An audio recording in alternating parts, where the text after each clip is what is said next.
Ons kernteks vandag is Matteus 6 vers 9 en 10 met die woorde waar Jesus sy disippels en navolgers aanmoedig om die volgende te bid. Hy sê, ons bid en smeek U Vader, laat U naam geheilig word, laat U koninkryk kom, laat U wil geskied, soos in die hemel, so ook op die aarde. So die kernboodskap vandag is hierin, Here, laat dit op die aarde gebeur, soos wat dit in die hemel is. Daar is beslis oorgenoeg getuienis uit die Bybel, dat die vroeë Christene geglo het, die koninkryk van God het aangebreek in Jesus. Jesus self sê dit met sy eerste optredes. En dit is ook die kern van Paulus se teologie, wat hy aan die heidene verkondig, maar ook aan die Jode. En ons maak partykeer 'n fout, hy doen dit juis ook vir die Jode. Wat beteken dit? Die Jodese verstaan van tyd was dat dit 'n begin en 'n einde gehad het. Dit begin by die skepping, daar sal 'n einde kom wanneer die Messias kom en uiteindelik dan Israel weer herstel in sy posisie tussen die volke. En die mense het hier in die middel van die tyd, tussen die begin en die einde gelewe en het geduldig gewag op daardie laaste, noem het maar veldslag, tussen God en die magte en kragte. Maar toe kom Jesus en hy sê hierdie magte en kragte die stryd aan en oorwin hulle in die middel van die tyd. Nie in die einde nie. Deur sy lewe, sy sterwe aan die kruis en sy opstanding, wys hy sy mag oor die bose, oor enige aardse en boaardse magte. En daarmee lei hy 'n nuwe era in. Die einde het skielik in die middel gebeur, en nou leef sy navolgers hier op aarde, alreeds in die nuwe koninkryk, en daarom dan die versigtiging in hierdie gebed. So hierdie is die konteks van vandag se boodskap. Die eindtyd het in die middel van die tyd reeds begin, met Jesus se lewe, sterwe en opstanding. Baie keer vra ons as Christene vir mekaar, wat beteken dit vir jou dat Jesus vir jou gesterf het?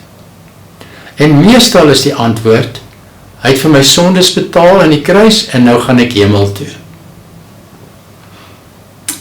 In hierdie antwoord hoor ons iets van 'n persoonlike verbintenis van iemand wat glo dat God hom of haar baie lief het en baie groot opofferings gemaak het om hom of haar te red. En dit is 100% reg om so te praat. Maar dit is by verre nie die volledige antwoord nie. Hoekom nie?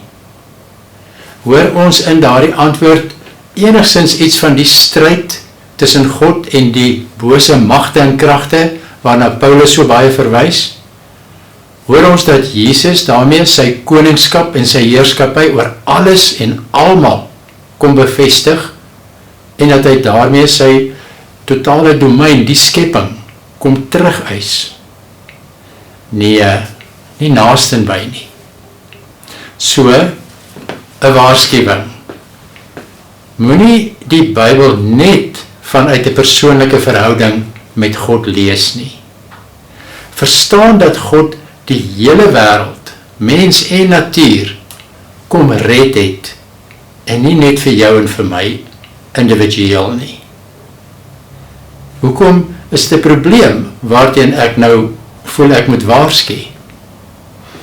Omdat die redding van die wêreld ons laat dink aan alles en almal rondom ons. In elke verhouding waarin ek alleen in die middelpunt is, lei tot selfgesentreerdheid, later gaan dit oor tot selfsug, en nog later in 'n heeltemal onderontwikkelde liefde vir jou naaste. En volgens Paulus, as die naaste nie meer in ons oog is nie, het ons iets van God, sê hy, heeltemal misverstaan. Kom ons kyk hoe Paulus vir Jesus verstaan het.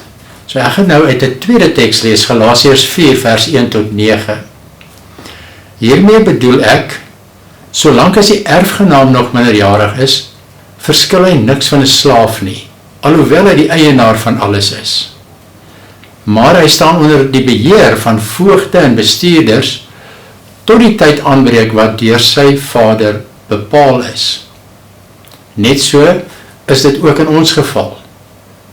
Toe ons nog minderjarig was, was ons as slawe onderwerp aan die elementêre beginsels van die wêreld. Maar toe die tyd vervul is, het God sy seun uitgestuur, gebore uit 'n vrou, gebore onder die wet, sodat hy die onder die wet kon loskoop, sodat ons as sy kinders aangeneem kon word. En, omdat julle sy kinders is, het God die gees van sy seun uitgestuur, tot in ons harte, die gees wat roep, Abba, Vader. Jy is dus nie meer slaaf nie, maar seun, en as jy seun is jy ook erfgenaam deur God.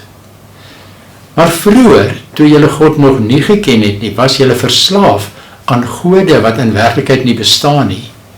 En nou dat julle God leer ken het, of liewer, nou dat julle deur God geken is, hoe is dit moontlik dat julle weer terugdraai na die swak en die minderwaardige elementêre beginsels en weer van vooraf daaraan verslaaf wil raak?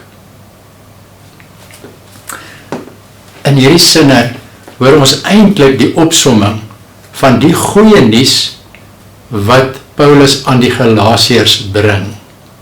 Vers 4 sê, toe die tyd vervul is, het God sy seun uitgestuur, gebore uit 'n vrou, gebore onder die wet, sodat hy die onder die wet kon loskoop, sodat ons as sy kinders aangeneem kon word. Nou vers 8 verder aan beskryf dan die effek daarvan vir die Galasiërs. Sê vroeër, toe julle God nog nie geken het nie, maar nou dat julle God leer ken het, of liewer, nou dat julle deur hom geken is.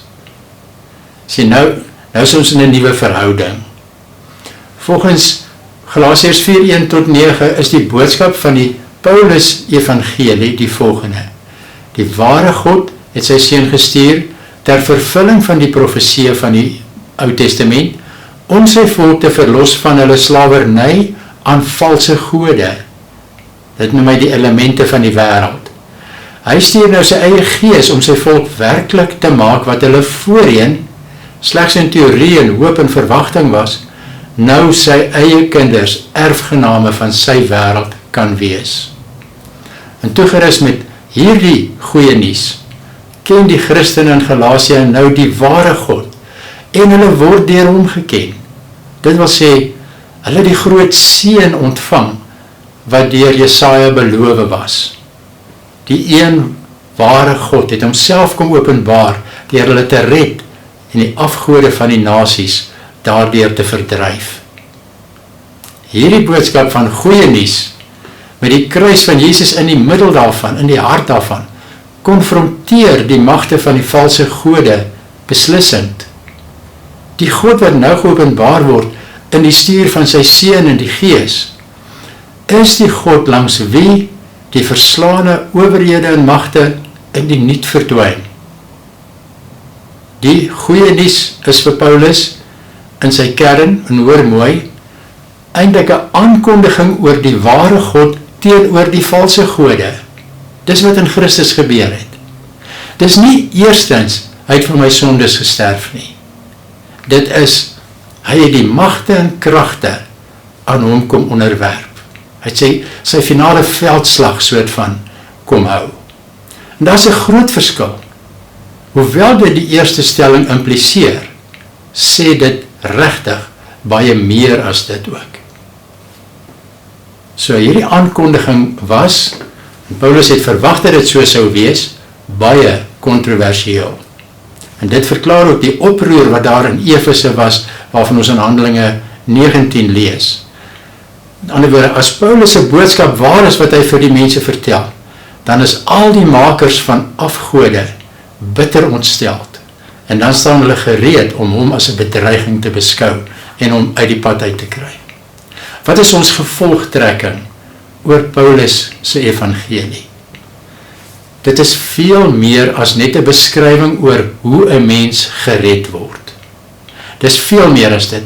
Ek gaan kortlik sê, dis 'n viervoudige aankondiging oor Jesus. 1, in Jesus van Nasaret, spesifiek in sy kruis, is die beslissende oorwinning behaal oor al die magte van die bose, insluitend sonde en die dood self. 2, in Jesus se opstanding het die nuwe era aangebreek, 'n nuwe tydperk. Dit het die lang verwagte tyd ingelei, wanneer die profesie verwys het en wat nou vervul word, wanneer Israel se ballingskap verby sal wees en die hele wêreld deur die een Skepper God aangesien sou word, kan mens maar sê. Die derde is, die gekruisigde en die opgestane Jesus was die hele tyd Israel se Messias, al het hulle hom nie herken nie. En die vierde, Jesus was dus ook die Here, die ware koning van die hele wêreld, die een voor wie sy naam elke knie sal buig. So, dis 4 dinge. Dit is oor God ook, sê dit ook nie oor Jesus, maar oor God ook iets. 1, dit beklemtoon dat die God van Israel die ware God is, en die heidense gode is net blote afgode. En 2, die God van Israel word nou bekend gemaak in en deur Jesus self. So elke aspek van hierdie aankondiging is noodsaaklik as ons moet verstaan wat Paulus met evangelie of goeie nuus, dis wat dit beteken, bedoel. Dis omdat Paulus sien dat sy teenstanders in Galasië nie hierdie hele gedagtegang begryp nie, dat hy hulle daarvan beskuldig, dat hulle deur 'n ander evangelie verlei word. Dit is omdat Paulus wil hê dat sy Romeinse lesers dinge so duidelik moontlik moet kry, nog voordat hy by hulle aankom, dat hy het nou in sy brief skryf. 'n Brief wat wys waaroor dit eintlik alles gaan. As ons oor Jesus praat, dan praat ons oor God. En ons praat oor hom in die terme van sy lewe, sy sterwe, sy opstanding. Hoeveel het hierdie goeie nuus vir die vroeë Christene beteken? Hoe het dit hulle lewens geraak? Ons kan sê, dit het alles vir hulle beteken.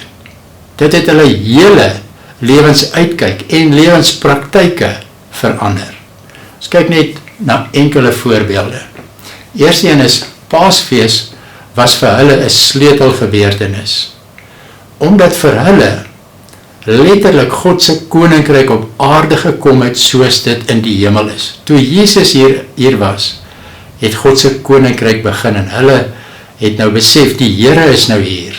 Hy is waarlik die koning en nie keiser Nero nie. Hulle het reeds in die eindtyd geleef. Al was daar ook nog 'n verwagting van 'n later, kan ons dit maar noem, 'n implementering van hierdie tyd. En dit het daartoe gelei dat hulle die geestelike toewydingsdag, die Sabbatdag, verander het van Saterdag na Sondag. Die symbool van Sabbat wat die einde van die week is en so na die einde van tyd toe moet wys van rus, word verander na die opstandingsdag. Begin nou lewe, jy's in 'n nuwe era. Tweedens, hulle het aan God hoër prioriteit gegee, as byvoorbeeld aan hulle aardse besittings.